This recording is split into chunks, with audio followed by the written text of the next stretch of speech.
forecast.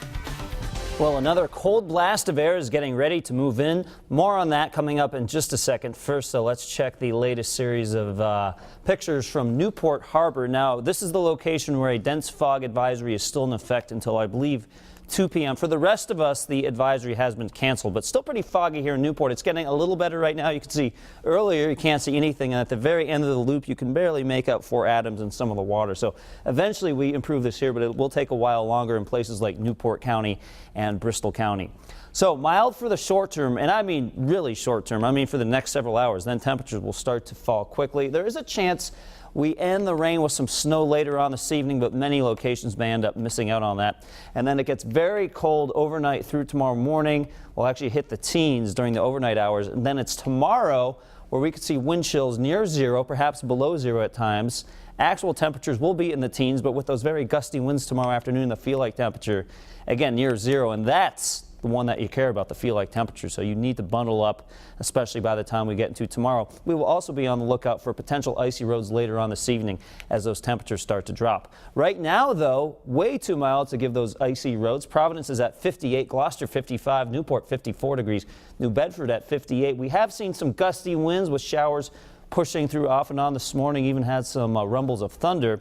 Right now, those winds in Newport are busy. Out of the southwest at 16 miles an hour, those winds will stay busy, eventually turning from the west, bringing in colder air as we go through the nighttime hours. Still some more showers to get through, a wider view showing where they're coming from. Here's the mild side of the front. There is the much colder side of the front represented with that snow. In fact, we can track the precipitation going hour by hour.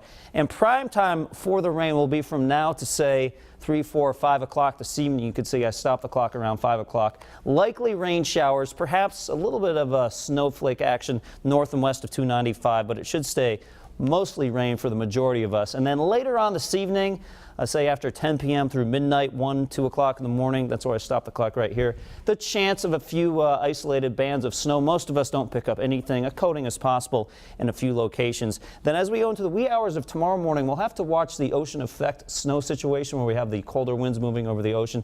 That could produce snow in places like Block Island, the extreme south coast, out towards Cape Cod. Again, not expecting a lot of accumulation, but something we'll watch overnight through early tomorrow morning. But the bigger story tomorrow for most of us will be the very, very cold air. I mean, look at this. As we go into 5 p.m., still not bad. Upper 30s in Providence, low 40s in Newport. But after 5 p.m., the temperatures continue to slide. By 8 o'clock, into the 20s potentially in places like Smithfield, and below freezing in Providence. So this is the time frame we're going to have to watch those roads carefully to see if we get any refreezing of all that moisture which is on the roads right now. And then look at the free fall for temperatures into tomorrow. This is tomorrow afternoon. This is probably overdoing the cold a little bit, but not much. I am anticipating those highs being in the teens with those wind chills again near 0, perhaps below 0. Now the core of the cold air is producing actual temperatures in the negative 20s and teens. We don't get this cold. We get more of a glancing blow from this cold, but enough to really knock down those temperatures to give us a high temperature of 19 tomorrow. The coldest of the air Tuesday night into Wednesday morning with single-digit temperatures. And again, those wind chills well below 0 by Wednesday morning. Only a high of 24 Wednesday afternoon, and then temperatures do start to moderate by Thursday and Friday. Chance of some snow on Friday, doesn't look like a big deal. And then Saturday, Patrick, chance of rain showers, temperatures mid to upper 40s. Of course, the Pats play this weekend. It does look like really not that cold for that game, given to what we can see for some of these playoff games. What a crazy week. I know, up and down with the temperatures, keeping us busy. All right, thank you, Pete. Here's a look at what we're working on for Eyewitness News, beginning live at